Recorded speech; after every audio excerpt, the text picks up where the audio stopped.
Good morning students. आज मैं BA final year की छात्राओं के लिए सॉइल्स ऑफ इंडिया भारत की मिट्टियाँ लेकर के आपके सामने उपस्थित हुई हूँ। आज हम क्लासिफिकेशन ऑफ सॉइल्स मिट्टी का वर्गीकरण हम अध्ययन करेंगे। मिट्टियों का वर्गीकरण। भारत की मिट्टियों को कई विद्वानों ने अनेक प्रकार से विभाजित किया है, कई भागों में विभाजित किया है। जैसे यहाँ पर देख रहे हैं हम जलोढ़ मिट्टियाँ, काली मिट्टी, लाल मिट्टी, लैटेराइट मिट्टी, मरुस्थलीय मिट्टी और पर्वतीय मिट्टी, ये 6 भागों में वर्गीकृत किया गया है। जलोढ़ मिट्टी, ऑल्यूवियल सॉइल जिसको कहते हैं, जलोढ़ मिट्टी नाम से ही विदित होता है कि ये जल के द्वारा लाई गई मिट्टियों से, ये अवसादों से बिछी हुई मिट्टियां हैं, जिसको क्या कहा जाता है बच्चों? जलोढ़ मिट्टियां कहा जाता है। जल के द्वारा लाई गई मिट्टियां या अवसाद जिसे क्या कहते हैं? जलोढ़ मिट्टियां कहा जाता है। ये हिमालय पर्वत से निकली हुई नदियों के द्वारा निर्मित होती है। ये गंगा के मैदान, डेल्टाई भाग में ये मिट्टी का बिछाव है। कहीं कहीं पर ये नदियों के द्वारा लाई गई मिट्टियों से बना हुआ है और कहीं पर वायु के द्वारा निक्षेपित मिट्टियों से बना हुआ है। जलोढ़ मिट्टी का क्षेत्रफल 7.68 लाख वर्ग किलोमीटर क्षेत्रफल में फैला हुआ है। ये आपको दिखाई दे रहा है कौन सी मिट्टी?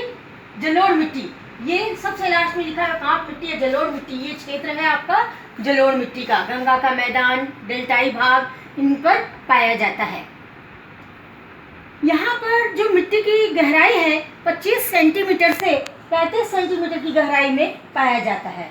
एक क्षेत्र से दूसरे क्षेत्र में गहराई की भिन्नता अलग अलग होती है। कहीं पर मोटी परत होती है, कहीं पर कम मोटी परत पाई जाती है। इन मिट्टियों को 3 भागों में बांटा गया।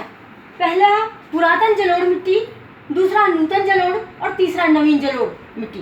पुरातन जलोढ़, पुरातन मतलब पुरानी मिट्टियाँ। पुरातन जलोढ़ मतलब पुरानी मिट्टियाँ जिसको नदियों के द्वारा, गंगा के मैदान का हिस्सा है। गंगा के मैदान का वह भाग जहाँ पर नदियों का जल नहीं पहुँच पाता, बाढ़ का जल जो है वहाँ पर नहीं पहुँच पाता, जहाँ पर चीका मिट्टी, बालू मिट्टी, ककरीली मिट्टी पाई जाती है। इस क्षेत्र को कहते हैं बांगर क्षेत्र कहते हैं। यहीं पर बांगर का क्षेत्र भी पाया जाता है। गंगा के मैदान का वह क्षेत्र जो पुरातन जलोढ़, जहाँ पर बाढ़ का जल नहीं पहुँच पाता, ऐसे क्षेत्र को क्या कहते हैं?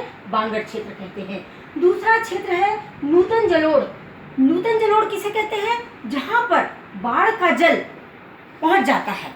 ऐसा क्षेत्र जहाँ पर प्रतिवर्ष नदियाँ जो है बाढ़ के जल के द्वारा मिट्टियाँ बिछाते रहती हैं, अवसाद बिछाते रहती हैं। ऐसे क्षेत्र को नूतन जलोढ़ कहते हैं, जिसको खादर भी कहा जाता है। इस क्षेत्र की मिट्टियों में नाइट्रोजन और फास्फोरस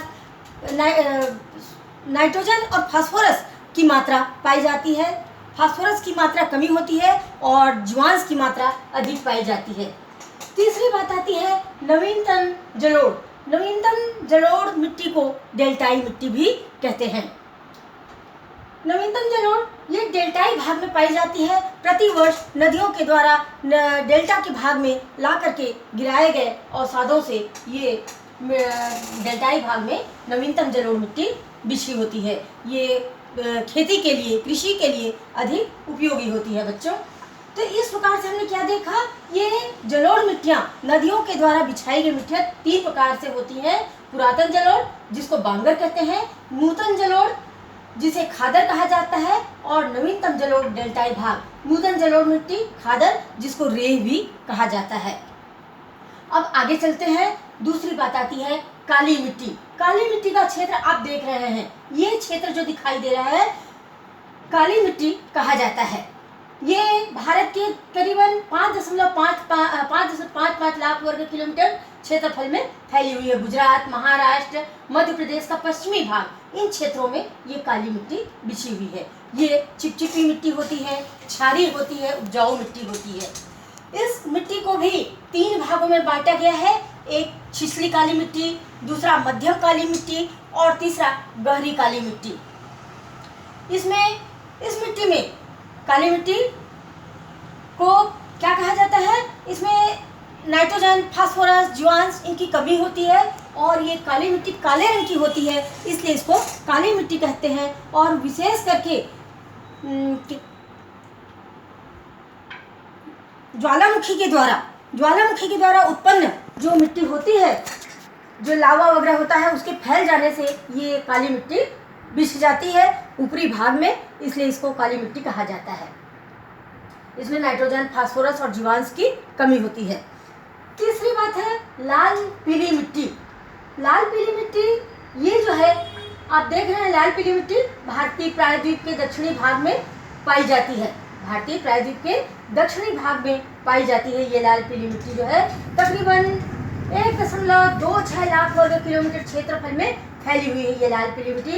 ये पश्चिमी बंगाल, मध्य प्रदेश, महाराष्ट्र इन क्षेत्रों में फैली हुई है।